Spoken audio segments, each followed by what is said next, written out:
સમાચાર એટલે ઝડપ અને ઝડપ એટલે અમે. કવરેજમાં ક્યાંય પાછળ નહીં, હંમેશા એક પગલું આગળ. દેશ દુનિયાના સમાચાર, રાજનીતિ, સમસ્યા, વ્યાપાર, રોજગાર, તમામ સમાચારો પર રહેશે અમારી નજર. ગુજરાતની દરેક ઘટના તમારા ફોનમાં સૌપ્રથમ માત્ર V18 ન્યૂઝ પર. પંચમહાલ જિલ્લાના ગોધરા શહેરમાં બામરોલી રોડ સ્થિત ગંગોત્રી નગર 2 વિસ્તારમાં એક અત્યંત કરુણ દુર્ઘટના સર્જાઈ.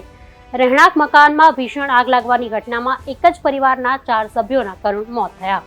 મકાનમાં આગ લાગ્યા બાદ ગૂંગળામણના કારણે દોષી પરિવારના 4 સભ્યોના મોત નીપજ્યા છે, જેમની ઓળખ કમલભાઈ દોશી, દેવલબેન દોશી, કમલ દોશી અને રાજ દોશી તરીકે કરવામાં આવી છે.